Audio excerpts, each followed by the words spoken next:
que yo creo que es algo apasionante, que son las distintas dimensiones del ser humano. Primero, ¿por qué?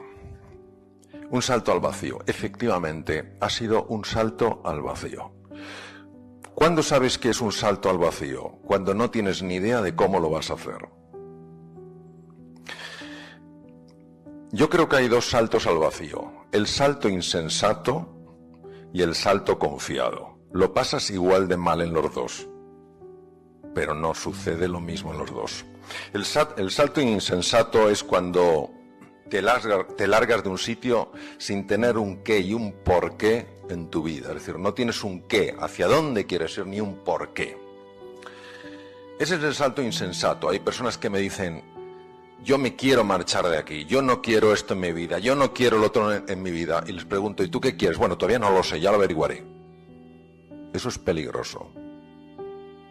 Desde mi experiencia eso es muy peligroso, porque el tipo de energías que hay que convocar en el ser humano para salir adelante necesitan de un tono emocional determinado.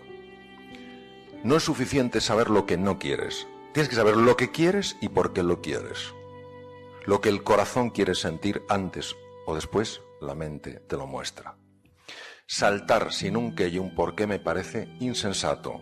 La insensatez no es valentía. Ahora, cuando no tienes un cómo, pero tienes un qué y un por qué, da igual de miedo, la misma sensación de vacío, pero pasan cosas que desafían a todo lo que tu imaginación es capaz de intuir o prever. Efectivamente, yo escribí Madera de Líder porque un día mi mujer consiguió que se lo prometiera. Y no tenía ni idea de cómo hacerlo, y como muy bien has dicho tú, Juan, quise poner lo que yo conocía sobre el liderazgo en aquel libro, y el editor me dijo, no lo entiendo. Cuando das una conferencia se te entiende perfectamente y este manuscrito no hay quien lo comprenda. Es incomprensible, das tantas cosas por sabidas. Total, que lo fui puliendo y estoy muy orgulloso de mi primer libro, Madera de Líder, donde efectivamente, como muy bien dices tú, Juan, me parecía imposible escribir un libro. Vamos a hacer una especie como de encuesta. ¿A quién le gustaría escribir un libro? Bien, prácticamente a todos. ¿A quién le parece imposible escribir un libro?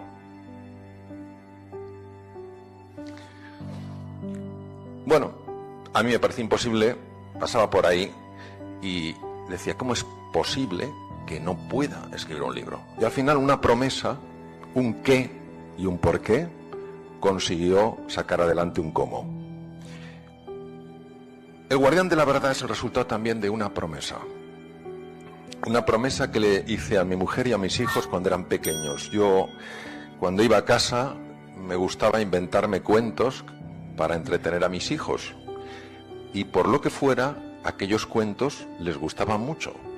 Y un buen día aparecieron con una grabadora. Digo, ¿qué hacéis con eso? Dice, vamos a grabar. Y digo, pero por favor, qué vergüenza. Pero si esto... No, es muy interesante lo que nos cuentas y tal igual. Y me insistían en que yo escribiera una historia, una fábula. Bien. Cuando un buen día siento la llamada a escribir la fábula, habían pasado años, estaba súper ilusionado. Tenía unas ganas enormes de escribir algo de ficción que ayudara a las personas exactamente a lo que tú has comentado, Juan, a descubrir la grandeza que hay en ellos.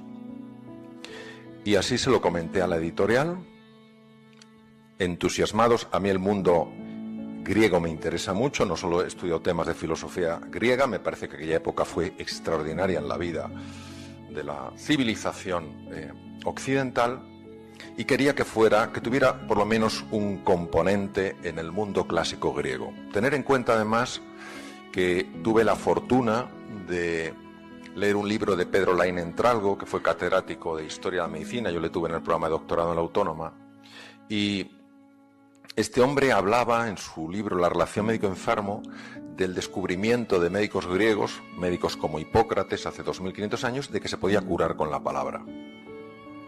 Entonces, para mí era muy importante atreverme a dar este salto e intentar hacer lo que había intentado hacer con mayor o menor éxito a lo largo de los años con un género de ficción. Yo leo poca ficción, casi todo lo que leo son ensayos, libros de neurociencias, cosas de ese tipo, con lo cual tampoco tenía una gran formación en el campo de la literatura.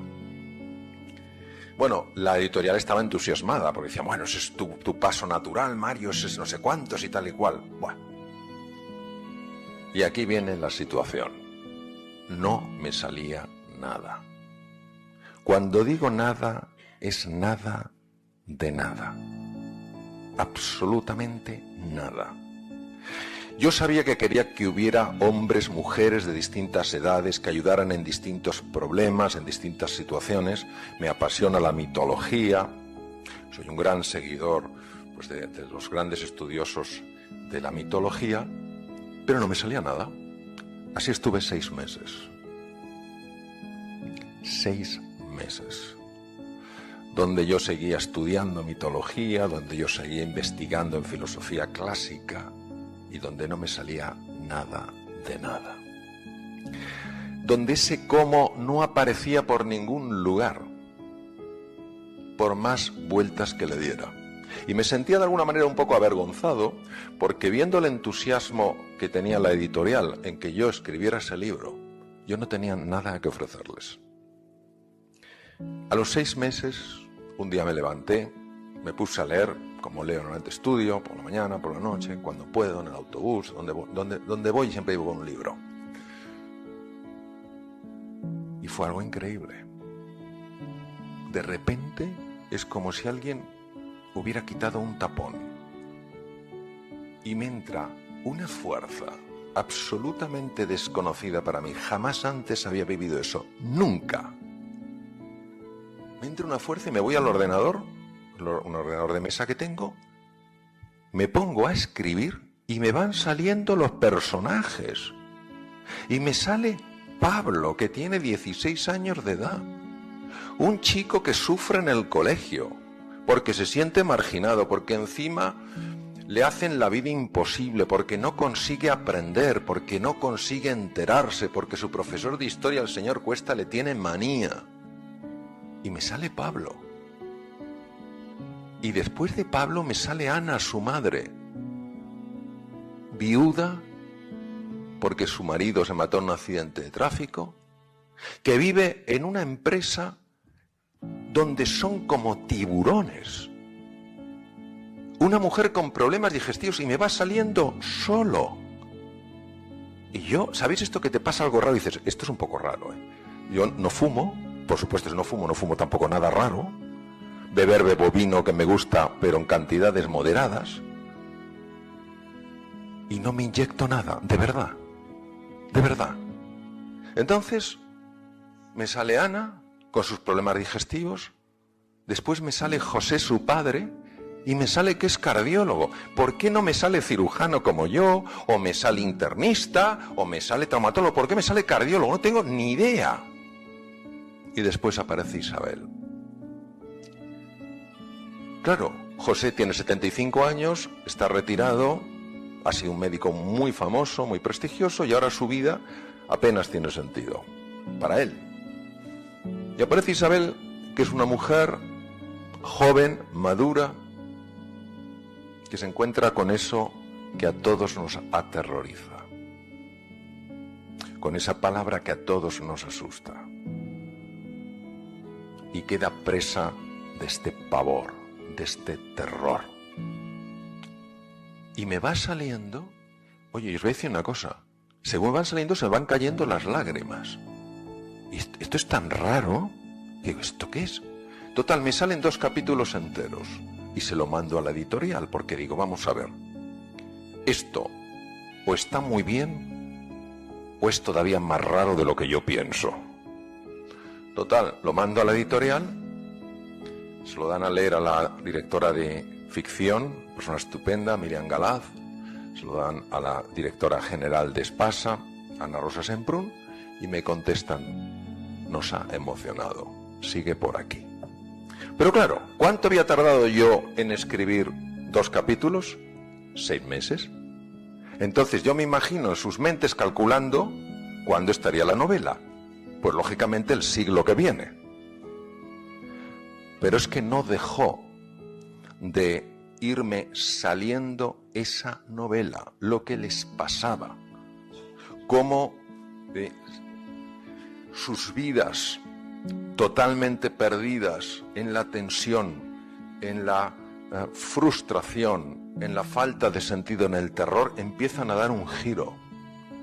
Empiezan a aparecer ante mí todos los dioses griegos, una historia de hace 2500 años, y cuando mi hijo Borja el pequeño leía, decía, papá, ¿pero de verdad que te lo has inventado? Digo, hijo, los dioses son los que son, porque la mitología es así. De hecho, Espasa puso, que yo no lo sabía, pero hicieron muy bien, a una doctora en historia antigua para revisar el texto. Y he de decir que la doctora de historia antigua solo me corrigió una cabeza de un monstruo. Y se lo discutí. Y me dijo, la cabeza que has puesto de las tres está bien, pero hay una versión más antigua y por tanto más fiable. Dije, pues ya está, pues le cambio la cabeza. Bien. En 2 meses la historia estaba entera, completa. Cuando eso mandé no daban crédito. Y yo les explicaba este proceso y les explicaba que hay algo muy profundo en el ser humano que cuando sale nos deja sorprendidos, nos deja asombrados, nos deja descolocados. Que todo ser humano sin excepción tiene magia. Que yo no tenía experiencia en escribir novelas. Que yo no tenía experiencia en este tipo de género. Y que salió de una forma tan natural que hoy todavía lo leo y me emociono.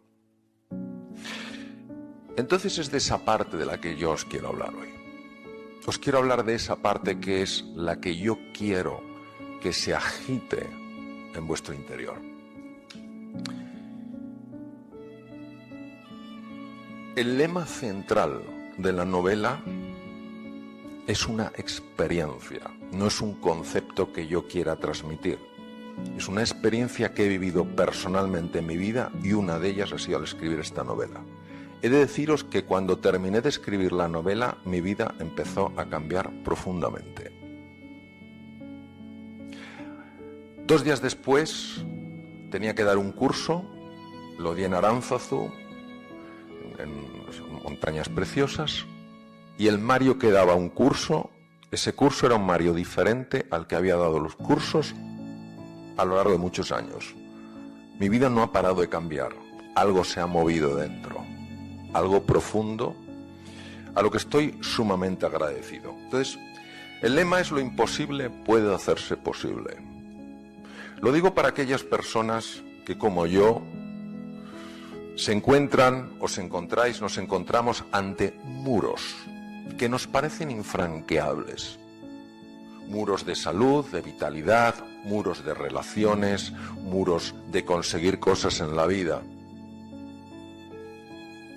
Me gustaría que nos planteáramos que los muros pueden convertirse en fronteras y que el libro lo que busca es acompañar en este proceso. Nadie dice que cruzar una frontera sea fácil, pero romper un muro, sobre todo los muros que crean de la mente, eso sí que es difícil. Lo siguiente que quiero transmitir en el libro es que toda la magia se encuentra fuera de la zona de confort.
Mi zona de confort ya se había convertido en los 6 libros anteriores.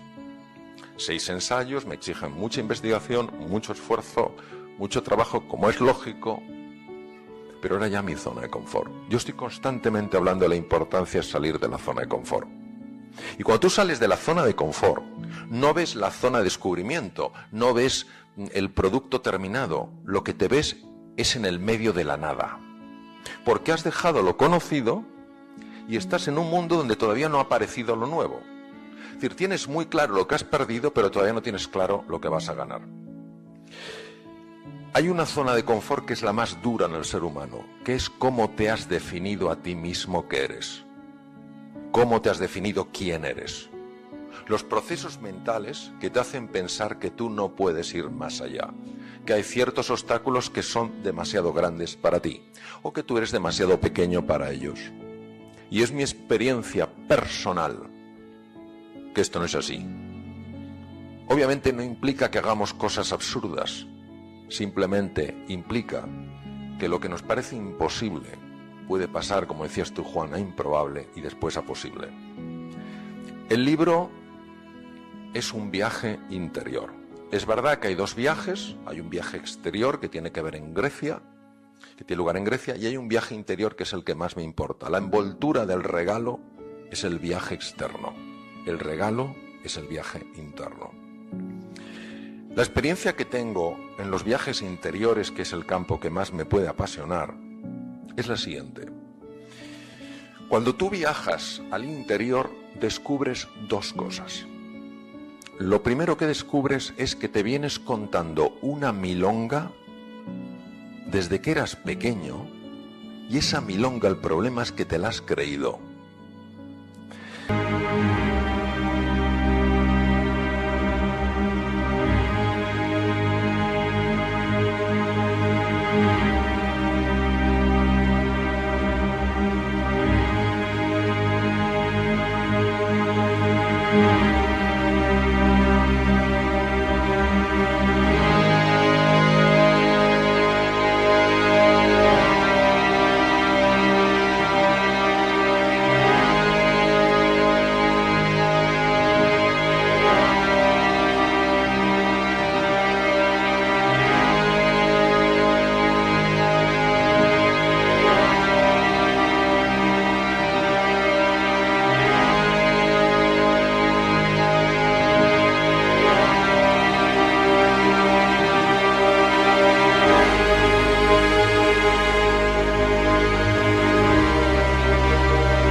Cuando estudié psicología clínica durante la carrera de medicina, yo tenía en aquella época, cuando estudié esta asignatura, tenía 19 años.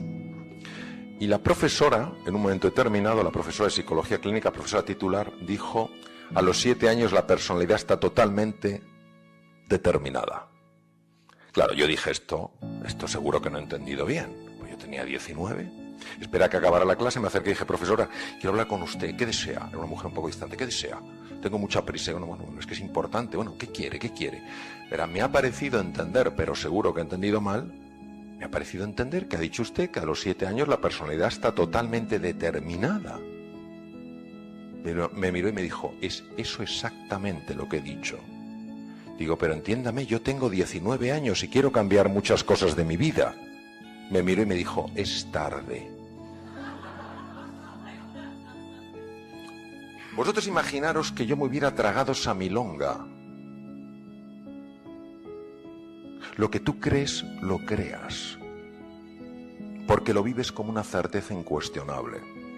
Pues todos nosotros arrastramos lo que se llaman narrativas. Es apasionante cómo se generan en los lóbulos prefrontales del cerebro.